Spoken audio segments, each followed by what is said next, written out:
माँ ए महान ई जहान कहे, माँ के बिन दुख के हरवैया।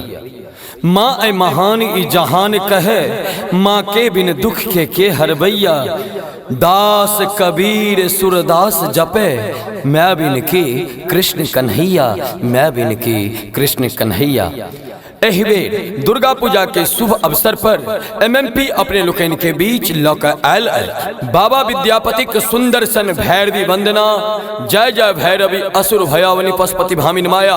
और एह भैरवी वंदना के नव सुर और संगीत से सजने छे मिथिला के बहुचर्चित आवाज भाई प्रदीप प्रभाकर जी।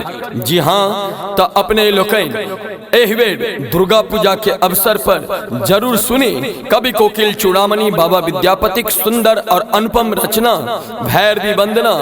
जय जय भैरवी असुर भयावनी पशुपति भामिन माया। तो आओ सुने छी एमएमपी के प्रस्तुति प्रदीप प्रभाकर के स्वर में सुंदर सन भैरवी वंदना।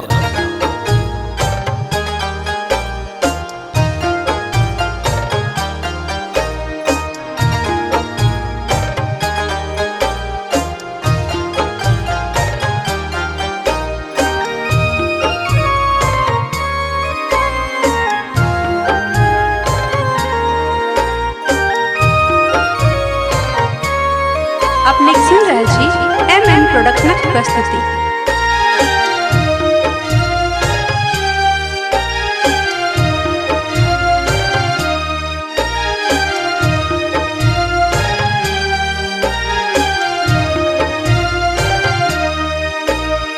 जय जय भैरवी असुर भयावनी पशुपति भामिनी माया। सहज सुमति वर दिया है गोसावनी, अनुगति गति तो पाया।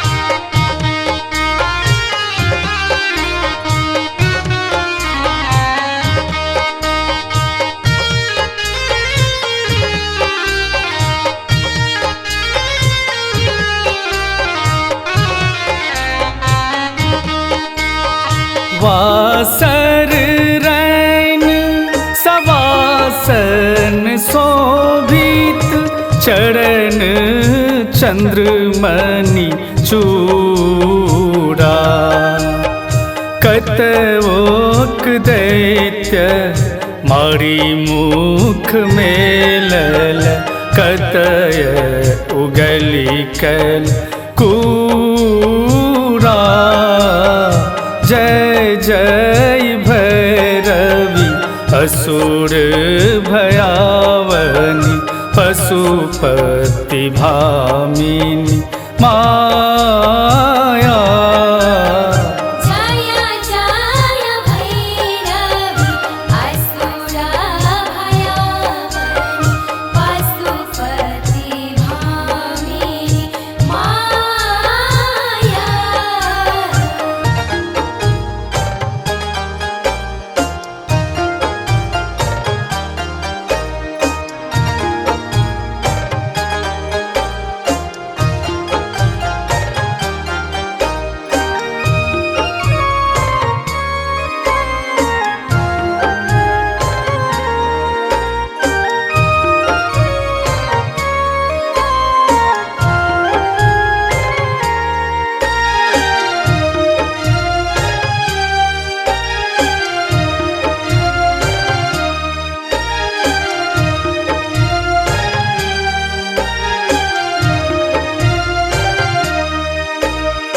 सामर वरण नयन अनुरंजित जलद जोग फूल को का कट कट बिकट उठ फूट पार लिधुर फेन उठी हो का जय जय भैरवी असुर भयावनी पशुपति भामिनी माया जय जय भैरवी असुर भयावनी पशुपति भामिनी माया।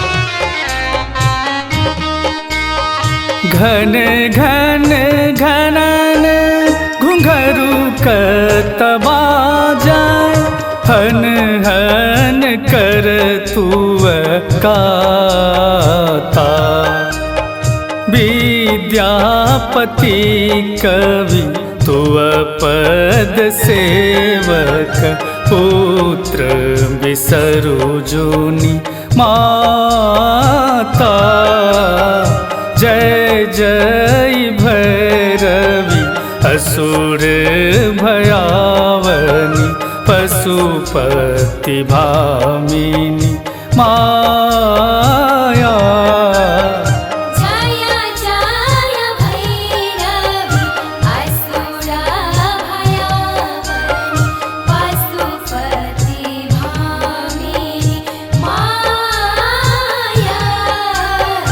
सहज सुमति वर दिया है गोसावनी अनुगति गति तो पा